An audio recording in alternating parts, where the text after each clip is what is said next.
লিডুত কল ইণ্ডিয়াৰ ডাম্পিং গ্ৰাউণ্ডৰ বন্ধৰ আহ্বান টাংছা ছাত্ৰ সন্থাৰ বাসস্থান হেৰুৱাৰ সংকটত ভুগিছে 700 পৰিয়ালে। কল ইণ্ডিয়াৰ ডাম্পিং গ্ৰাউণ্ডে কঢ়িয়াই আনিছে চৰম ভাবুকি। নিশ্চিত নোহোৱাৰ দিশে লিডুৰ বহুকেইখন ঐতিহাসিক গাঁও। মুক্ত খনন নিৰ্গত আৱৰ্জনা পেলাবলৈ কল ইণ্ডিয়াই ব্যৱহাৰ কৰা ডাম্পিং গ্ৰাউণ্ডৰ বাবে বৰ্তমান নিষেধ হোৱাৰ দিশে আগবাঢ়িছে এতিয়া লিডুৰ জৰ্ণৰ বস্তিকে ধৰি বহুকেইখন গাঁও। গাঁওকেইখনত বসবাস কৰা সহস্ৰাধিক পৰিয়াললৈ কল ইণ্ডিয়াই মাটি খালী কৰাৰ জাননী প্ৰদান কৰাৰ পাছতেই বাসস্থান হেৰুৱাৰ শংকাত ভুগিছে এতিয়া 700ৰো অধিক পৰিয়ালে।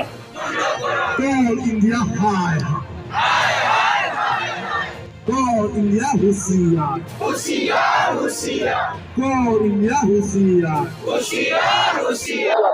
খতম কৰিছো ডাম্পিং বন্ধ ডাম্পিং কাৰণে ডাম্পিংটো বন্ধ হ'ব লাগে আমাৰ এইটো জনজাতি ট্ৰাইবেল গাঁও আছে এইটো কেতিয়া মানে ডাম্পিং ধ্বংস হ'ব নালাগে ডাম্পিং কৰিব নালাগে আৰু আমাৰ ডেভেলপ হ'ব লাগে আৰু অহাৰ নামত যদি ডাম্পিং কৰে সেইটো হ'লে দায়িত্ব হ'ব কল ইণ্ডিয়া আৰু গভৰ্ণমেণ্ট চৰকাৰ সেইটো কাৰণে আমি দাবী দিছোঁ যে নেক্সট বাৰ যদি ডাম্পিং কৰে আমি এৰাত নাই এটা পুৰা আন্দোলন কৰিম বুলি আমি কোৱা।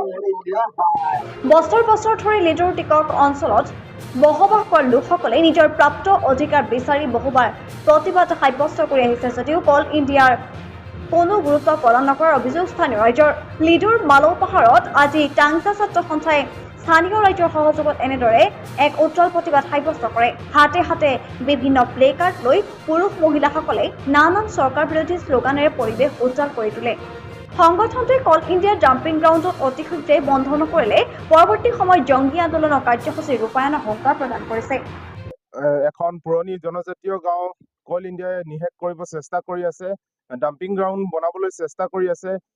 সেইকাৰণে আমি সিংহ ছাত্ৰ সন্থাৰ পৰা আহ্বান জনাওঁ এই পুৰণি গাঁওখন যাতে ডাম্পিং নকৰে আৰু যদি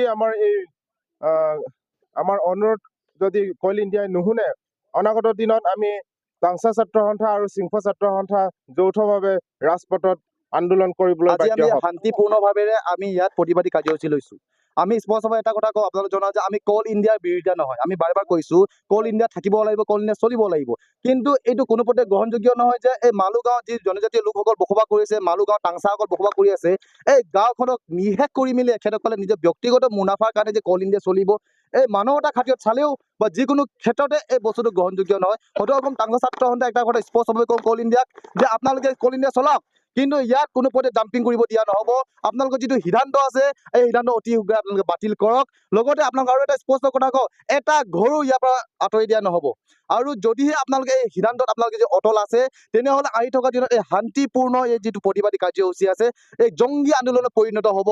আমি স্পষ্টভাৱে আপোনালোকক কৈছোঁ যে কাইলৈ 5,000তকৈ অধিক টাংছা ছাত্ৰ সন্থাক স্পষ্টভাৱে কৈছোঁ যে 5,000তকৈ অধিক যে ৰাজপথত মানুহ ওলাই আহিব উগ্ৰ মনেৰে, তেতিয়া কিন্তু কল ইণ্ডিয়া কিতাপকে কৈছোঁ ইয়াত আমি জগৰীয়া নহয়। ৰিপৰ্ট সংবাদ 365।